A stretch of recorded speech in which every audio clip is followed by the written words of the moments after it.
Hello again, and welcome back to another one. And today we have a couple of topics to cover. One from Crook addressing hypocrisy in hip-hop in relation to accolades and awards. You know the usual that rappers say about awards until they win one, and suddenly it matters. And in this discussion, some brought in Royce into the conversation, and Crook shared his thoughts on Royce's case. We also have a throwback report about Eminem, since on the 11th of July 2014, Eminem became the first rapper to headline Wembley Stadium in London, a stadium with a capacity of 90,000. And in the throwback report, many on Twitter are still salty about this Eminem record 7 years later. It's hilarious. And before we dive into the details, remember to hit the like button, subscribe to the channel if you're new, and find me on social media at ETLifestyle_web.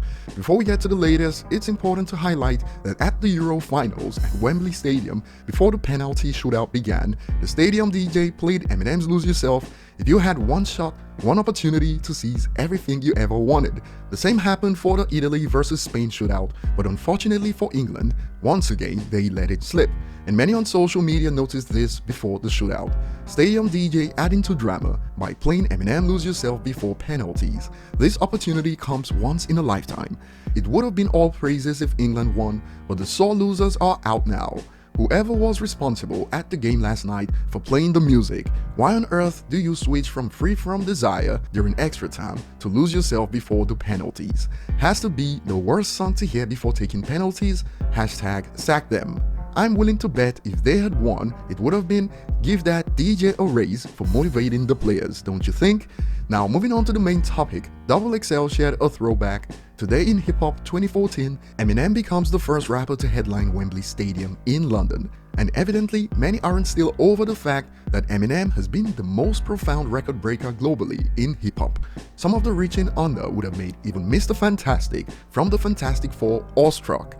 Sad he had to ruin his legacy by dropping anything after MMLP2 before people say greatest selling rapper, that doesn't matter.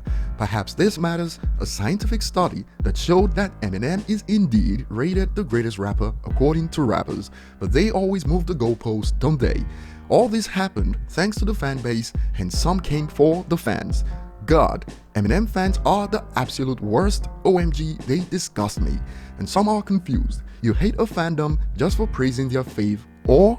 And my take from this is that they hate the fandom because they keep supporting Eminem regardless of the media's. He's been immune to their poor album reviews and stays winning, or because of the fans. It wasn't too long ago that many tried to downplay Eminem's global impact for the hip-hop genre, as many claimed he wasn't the first to tour outside the United States, which is true. But how many rappers before him sold out stadiums as the headliner in Europe, Africa, Australia, and Asia? Hence this reaction. They said he never took hip-hop global. People forget that there's a big difference between headlining stadiums and performing in arenas, 50 to 90,000 compared to what, 4,000?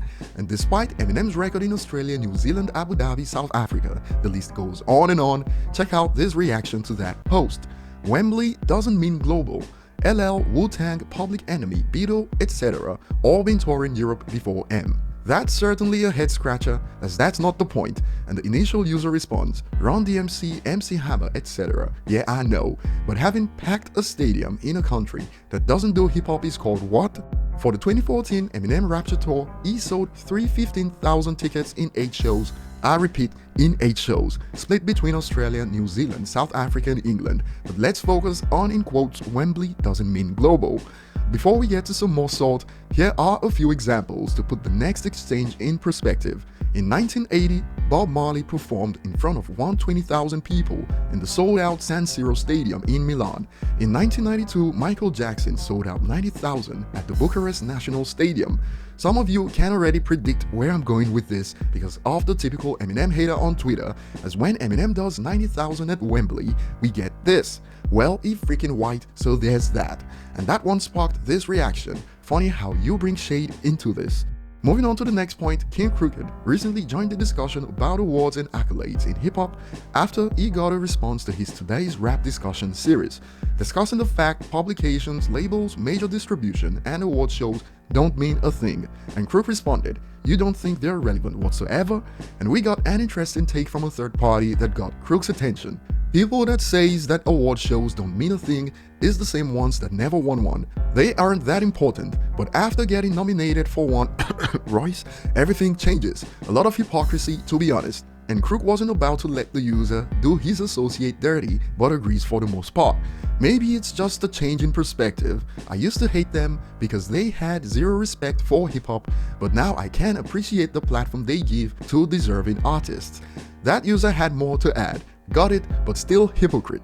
You can't be saying, this certain award means nothing, and after you get nominated, that it's in your favor, suddenly it's already important. You can appreciate it and not making a big deal, but they all celebrate. It's just funny. And Crook shares his thoughts on Royce.